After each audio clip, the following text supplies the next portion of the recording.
and turn to the ranking member. Thank you, Mr. Chairman.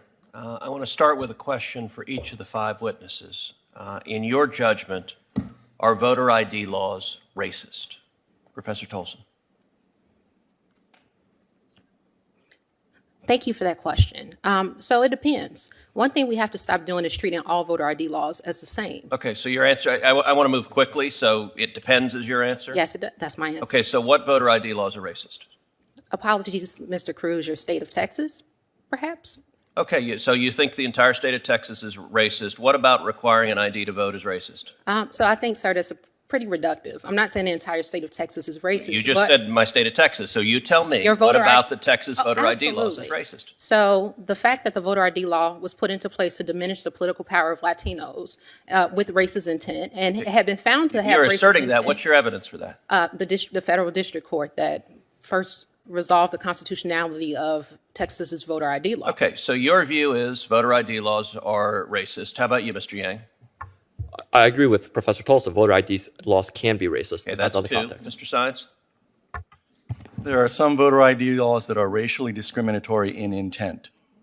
How about in practice? In intent, fine, you say there's some racist with a malevolent intent lurking in the back of their mind. But let's just talk about it as a practical matter. When I go to vote, they ask me for my ID. I pull out my ID, I show it to them, I vote. Is that racist? If the law that requires you to do that was motivated by racially discriminatory intent what about the under effect? our Set Constitution. aside intent. Set aside intent. I'm asking about the effect. Yes, in effect, I think that there are discriminatory effects from a number of voter ID laws. Okay, thank you, Ms. Reardon. I'm going to give the witness a chance to answer the question. Go ahead, Mr. Sine. Yes, in effects, I think many voter ID laws are discriminatory, and in design. They are designed to have that effect. Okay, Ms. Reardon. No, sir. Mr. Van Spakovsky.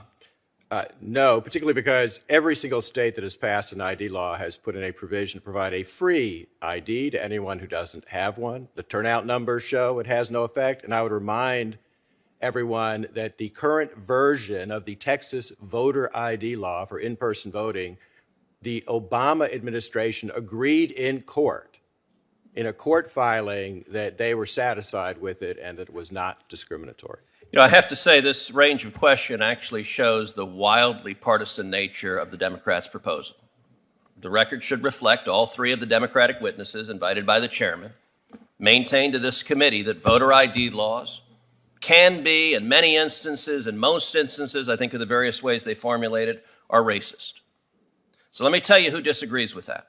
35 states across the country disagree with that because 35 states have voter ID laws in effect. But not just 35 states.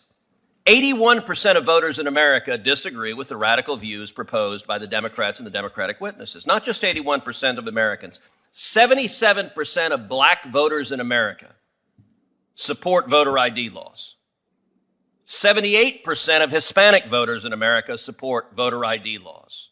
MALDEF should think about that. 81% of low-income Americans support voter ID laws. And yet, what this bill is about is putting radicals in charge of saying, if you require an ID to vote, that is racist and must be struck down.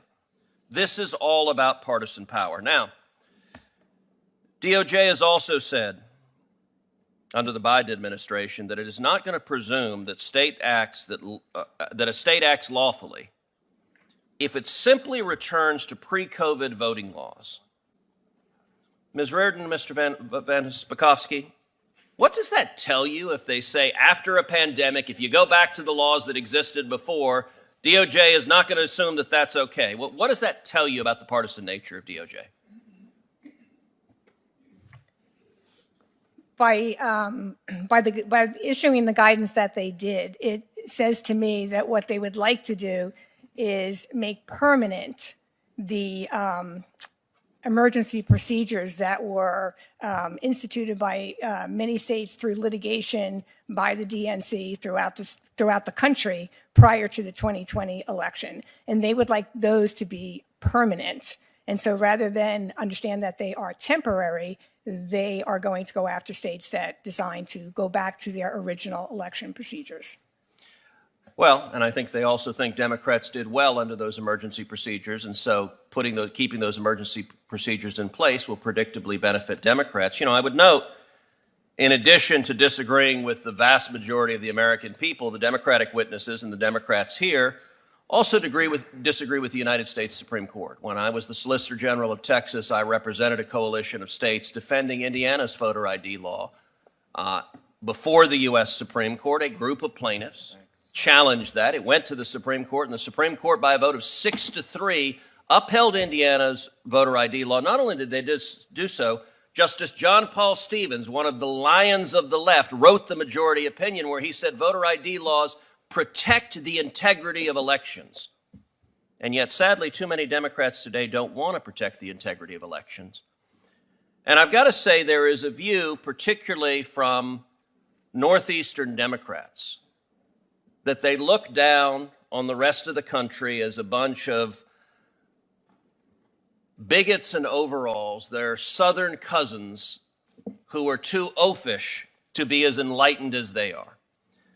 And I have to say there's an incredible hypocrisy in that states like Georgia and Mississippi have a higher black voter registration rate than states like Connecticut, the chairman's home state. They have higher black voter turnout rates than states like Connecticut. They have a lower gap between black and white turnout than in states like Senator Blumenthal's Connecticut. And in fact, states like Georgia and Mississippi, African Americans vote at a higher rate than white voters, and in Texas, they're basically equal. One of the sad realities of today's Democratic Party is they define race as follows. If you're a Democrat, you qualify. So under the Democratic view, I'm not Hispanic. Senator Padilla is. If you're a Democrat, you're an Hispanic. My abuelo and abuela would be very surprised to discover I wasn't Hispanic. But that's how Democrat views it. That's how the radicals in the civil rights division view it. And I will point out as an example, this committee, one federal district judge in the state of Texas, Jason Pulliam, is an African-American judge nominated by President Trump, sat at this table, presented superbly. The Democrats had no criticism, and every single Democrat on this committee voted against him. Why? Because they perceived him as a black Republican. He didn't qualify as a black man. And I actually asked, as the Democrats were voting against Judge Pulliam, do you have one basis to vote against him? Anything you disagree with? None of them had any single answer at all.